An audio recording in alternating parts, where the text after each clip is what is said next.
Hello, thank you for joining us on this edition of Bond Memories. I am Paul Scrabo, and because there's been this live and let die vibe going on lately, 50th anniversary locations in New York City and New Orleans and just celebrating the film, I remembered that in 2005, the Bond Collectors Weekend did a little live and let die tour of New York City locations, and this is about, well, I guess going on 18, almost 20 years ago. So I'm going to present this footage to you now. I hope you get a kick out of it because you may see some Bond fans that you're friends with, or you're recognizing some friends you know here and there. I hope you have a good time watching it. And this is special to me because I've been able to enhance this footage a bit into a high definition quality.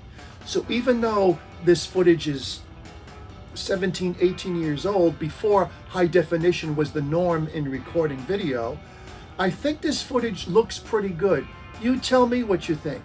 But mostly I hope you get a kick out of this. It's not a long video, but it's a visit to the locations in New York City and visiting some Bond friends and a surprise Bond guest. And this is all from 2005. I hope you enjoy. Thank you. And again, when we take over the tram, you're going to recognize on the Queen's side little spots where they filmed things like Remo Williams, that was directed by Guy Hamilton, who directed 4 films. And Roosevelt Island has a really neat history. It was a prison. There were no bridges or a tram 150 years ago, and it was thought as impenetrable as Alcatraz. In the years hence, we've put in a sliding, descending, sloping granite rock wall. The East River current is incredibly fierce, you'd be sucked under. But occasionally detritus from different things floats up on the island. I'm sure Greg would agree the same thing. When I was growing up, occasionally they would find a human hand, or a human body, or a human foot, or a gun, because whatever the mobsters had thrown into the East River would occasionally wash up on the island, which is very exciting. New York City has 180 buildings that are over 500 feet tall.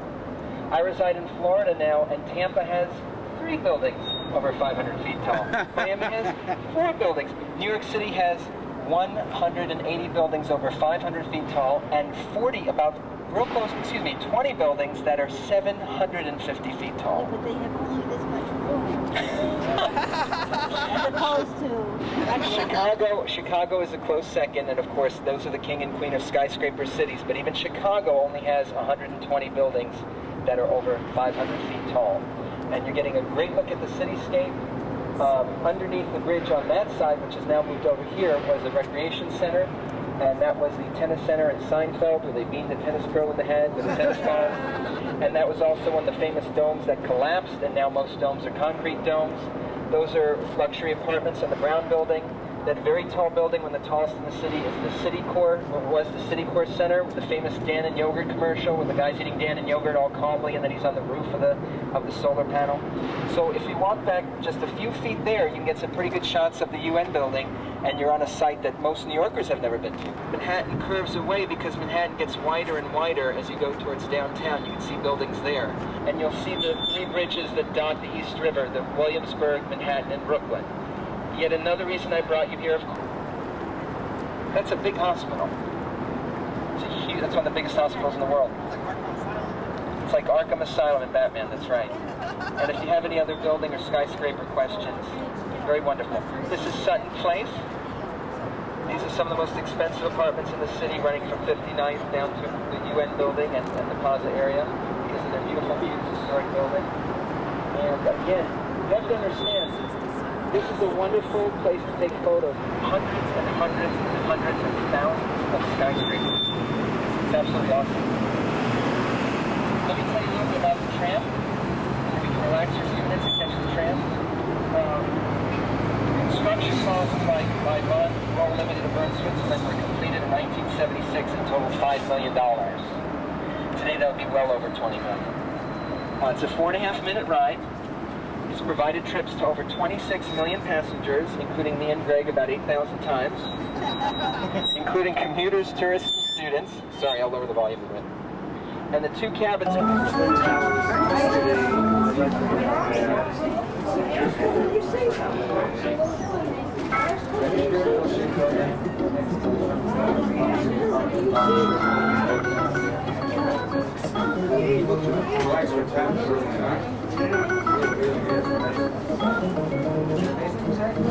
That bridge there, everything started.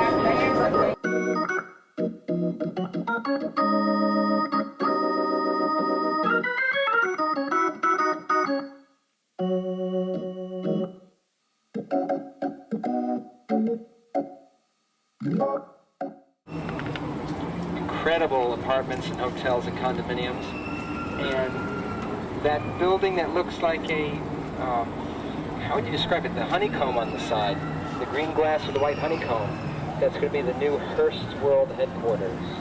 And the bottom facade of the building is designed to blend in with the traditional, not replacing the old building. So on the bottom it's almost gargoyle-ish and marble, and on the top it's an ultramodern skyscraper. Well, this is a great spot from where you can see the famous Essex House. And the kids like to laugh when they're riding on the school bus because sometimes the two letters are obscured by the trees. But that's the Essex House. It's a fixture in New York for many years. It's a great hotel. They advertise on commercials. But that was the world debut of something very interesting. Alain Ducasse, a famous French chef, has a couple of restaurants in New York, and one that is now under new ownership was there at Essex House. And Alain Ducasse featured and was the world's first restaurant to feature an unusual vintage of wine that was bottled by none other than Carol Bouquet, Melina Havelock in For Your Eyes Only. It seems that Miss Melina owns 15 acres on Pantelleria, Italy. It's this little volcanic island between Sicily and Tunisia, and she has hand-picked grapes grown atop volcanic soil. They sit in the soil picked for a month called appassimento, and it makes the base for a sweet amber-colored wine. It looks and smells like the place it comes from, is what Carol Bouquet says. And she's also starting to bottle olive oil.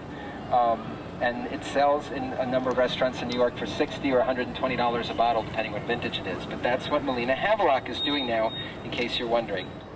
Yes, it was December, January. And so the trees were bare, and you could see the curvature of the road, and Alex is sitting with a bystander standing. And the camera pans, and would follow, say, this taxi could be Bond's. And it pans, and here's Bond. Okay, and that's the spot. Now later on, so I'll talk about the geography of that, very bad.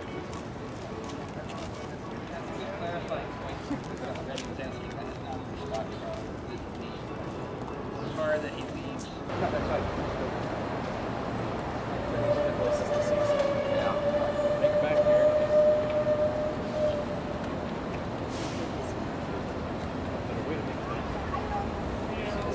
Yeah, that's not bad. It's good to rest. They may tell us to get off the steps if a security guard comes out, but enjoy this. Arsenal.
Shop is.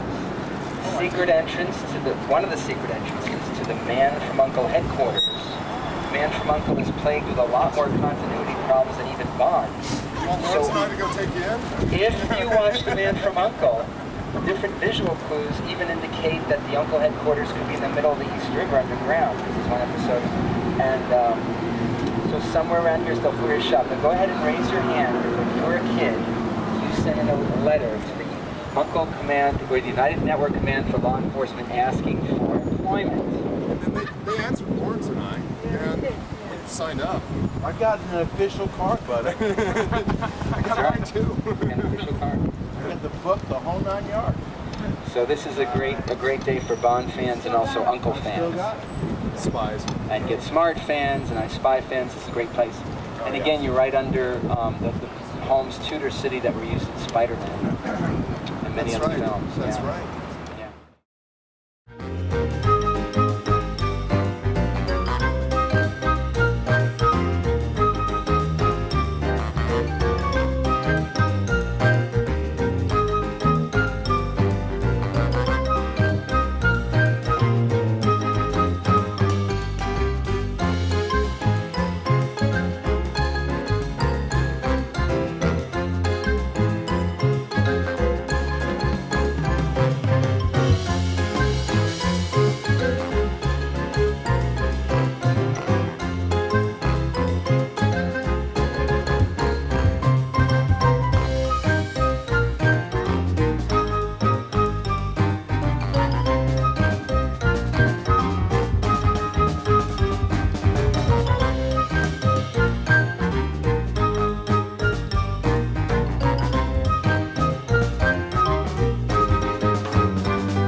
But with Bond, even though you sit, you wait, you sit. There's something always there even going on, even while I was doing my scene with Roger, who is really wonderful. Roger is absolutely, if I had my choice of men to go like, which ones I would say like, Roger is one of them. He's right, because Roger is Roger. And he told me that was his secret of his success, was that I always play Roger. And he's very funny. I mean, we cracked up. I had to sit next to him from 5 o'clock in the evening to 5 o'clock in the morning doing our scenes, because he would go from the casino scene where we were into another scene where it was in a casino, and there was like a restaurant out on the terrace in the real casino. So they just used that as, a restaurant scene. So he would go from the table to the restaurant. So it kind of made my portion on set a little longer, which was okay. Which was really okay. And he was just funny. He was very funny, very charming, never changed, always beautiful, could drink to no end, never get drunk. And he always had a funny story. So, like I said, I mean, just not even with the ones who played Bond, but I would say Roger amongst men is okay. Really okay. Oh, one more. Here's a big one. In between, there was a daytime, and a storm had come up. We're just getting ready to go on set, actually. But the storm had come up, and they said, well, the restaurant part was out in the open. So they said, well, let's just wait and see whether it's going to rain us out for the evening. But the stuntmen, if I'm not mistaken, they moved from Bond film to Bond film. Big guys, gorgeous guys. And they said, we're going to go down to the sea, and we're going to swim in the storm. And I said, you are? They said, yeah, we put things around these like belts on, and then they lock each other to each other. And then they go into the water, and then they, like the lightning hits the water, and they get jolted, and they get this rush. Okay. That's what they were telling me. So I said, can I go too? And they looked and they said, well, sure. So they're hooking me up, right? The wind is starting to whip up, And then I could kind of feel I'm kind of an adventurous myself. I'll jump out of an airplane for you. You know, it's just like whatever. There's that like side of danger that you say, okay. Well, I do anyway. Okay, I'll try it. And so I could feel it. Yeah, you know. And they were all pumped, and I was like, yeah, let's get ready. Just as we're getting ready to go into the water, John Glenn says, no, we got something going, come back. So they had to go and do another job. And I didn't get to go into the sea during the lightning storm with these big guys to experience what the stunt guys do on their off time. Yeah. Oh my God. Max, there are two things, lest I forget, I want to ask you about. One is you're in a very rare and very enviable position because the scene, in the casino scene, Countess Liesel, Sandra Harris, so I understand her hubby was there for the shoot and nobody knew who he was. That's right. So you had Roger Moore on one hand That's and right, tell us about the other young man who was gorgeous. there. Yeah. He was still fabulously gorgeous. You know, I mean, we didn't know, but it was like, yes.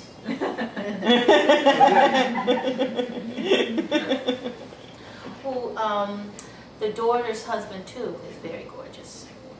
Yeah, I mean, but you know, everybody was checking everybody out. You know, nice, good. What was the second? But you had Roger and Pierce on the same shoot. If you think about that, it's historical. Yeah, and it was really before. I'm sure in his heart, he always knew, you know, that he was going to do this and that he wanted to do, because he was sharp as a tack.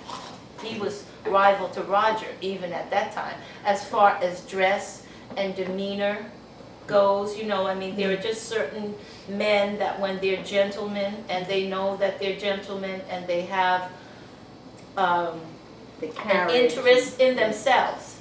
Because I never saw, no matter what Roger was doing, I never saw one hair out of place.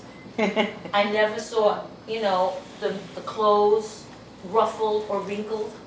He was always, even in Japan, he was just always done. Pierce had that same thing too, where he wasn't going to come out in a raggedy pair of jeans for you. He was just had, I don't know, it was just like a whole thing where you could just recognize, yes.